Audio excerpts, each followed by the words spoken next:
Ukraine के war zone में रूस ने जिस चिंगारी को सुलगाया है, वो चिंगारी अब महाविनाश की ज्वाला में तब्दील हो रही है।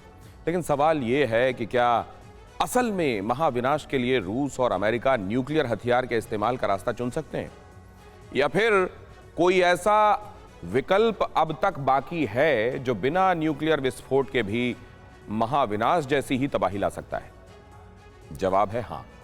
पुतिन की यही सबसे बड़ी फिक्र है। प्रेसिडेंट पुतिन को इस समय ऐसे मास डिस्ट्रक्शन वाले हथियारों के इस्तेमाल की चिंता है जिसमें एटमी वॉरहेड तो नहीं होगा, लेकिन तबाही व्यापक होगी। यही वजह है कि रूस इस आशंका को लेकर यूनाइटेड नेशंस पहुंचा है। अब कौन सा वो हथियार रूस की फिक्र बना हुआ है, इस रिपोर्ट में देखिए। Last option N weapon. खौफ से ज्यादा टेंशन ना अकेले अमेरिका, ना यूक्रेन, ना नाटो के देश, ना ही यूरोपियन कंट्री, बल्कि इस वक्त सबसे ज्यादा कोई टेंशन में है तो वो रूस के प्रेसिडेंट पुतिन है।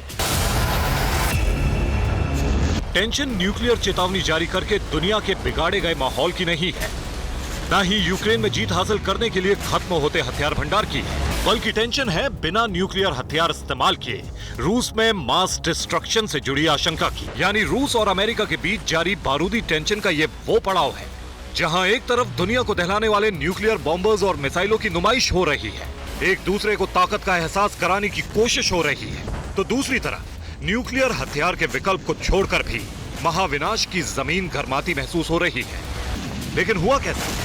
जिस रूस ने पूरी दुनिया को यूक्रेन पर अटैक करके सन्न कर दिया, जिसने अतीत के अपने हिस्से को यूरेशिया का सीरिया बना दिया, उस ताकतवर देश के शक्तिशाली राष्ट्रपति को अचानक अंतिम विकल्प से पहले की आशंका क्यों सताने लगी? क्या पुतिन जंग खत्म करने का रास्ता बना रहे हैं? क्या पुतिन ने अंतिम चरण में रणनीति बदली है, या फिर क्या मास डिस्ट्रक्शन का डर पुतिन की कोई चाल है?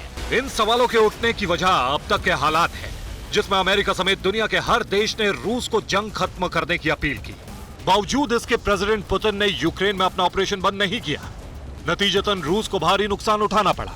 नौबत ईरान से मदद लेने की आ गई और अब क्रेमलिन तक पहुंचने वाले थिंक टैंक्स की रिपोर्ट का हवाला देकर रूस पर नॉन न्यूक्लियर सामूहिक विनाश के हथियार इस्तेमाल होने की आशंका जताई जा रही है।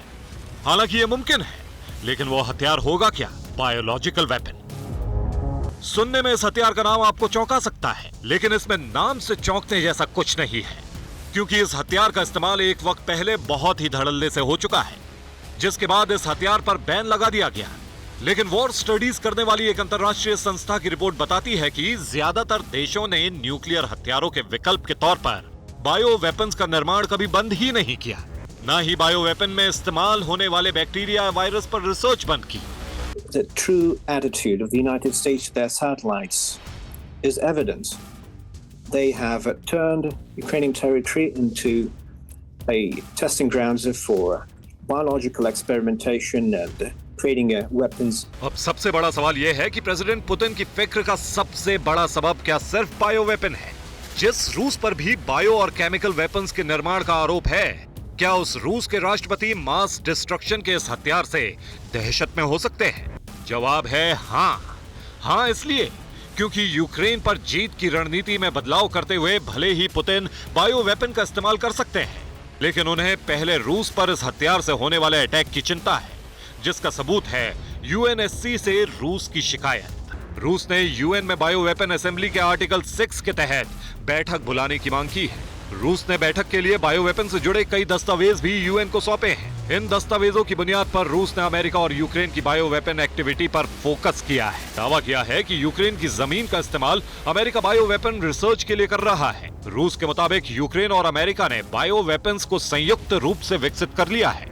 यूएन में रूस के एम्बेसडर वासिली नेम्बेजिया ने बायो वेपन के मुद्दे को उठाकर वॉशिंगटन और कीव की गतिविधियों को नजरअंदाज करने का दावा किया। साथ ही यूएनएससी की बैठक के जरिए स्पष्टीकरण की मांग भी की। हालांकि अमेरिका और यूक्रेन ने रूस के बायो वेपन के दावे को गलत सूचना और साजिशन के रूप में खारिज कर दिया। उल्टा अमेरिकन फोर्सेस ने दावा किया कि यूएसएसआर के विघटन के बाद वॉशिंगटन की तरफ से यूक्रेन की लेबोरेटरीज को स्वास्थ्य सुविधाओं के लिए मदद दी गई है ताकि जीवों को बचाया जा सके। तो क्या रूस ने यूएनएससी में बायो वेपन का मुद्दा उठाकर कोई चाल चली है? क्या पुतिन ने किसी रणनीति के तहत यूक्रेन में बायो वेपन होने का दावा किया है? ये वो सवाल हैं जिनका सटीक और सही जवाब सिर्फ प्रेसिडेंट पुतिन के दिमाग में है, या फिर सिर्फ रशियन थिंक टैंक्स और सवाल उठाने वाले ही इसके बारे में कुछ जानते होंगे। लेकिन इतना तय है कि बायो वेपन का जिक्र करके रूस ने एक नया विकल्प जरूर खोल दिया है। आखिर क्या है बायो वेपन और क्या है इसके निर्माण का मकसद, इसे समझिए। बायो वेपन एक सामूहिक विनाश का हथियार है। इस हथियार में वायरस या बैक्टीरिया इस्तेमाल होते हैं। हवा के जरिए बायो वेपन्स के वायरस और बैक्टीरिया फैलते हैं। पानी के जरिए भी बायो वेपन के वायरस फैलाए जा सकते हैं। ये वायरस एक निर्धारित समय और सीमा तक ही एक्टिव रहते हैं। उस समय में जब तक वायरस रहेंगे, बायो वेपन का असर बना रहेगा। बायो वेपन के जरिए मास डिस्ट्रक्शन आसानी से किया जा सकता है और इस बारे में किसी को पता भी नहीं चलेगा।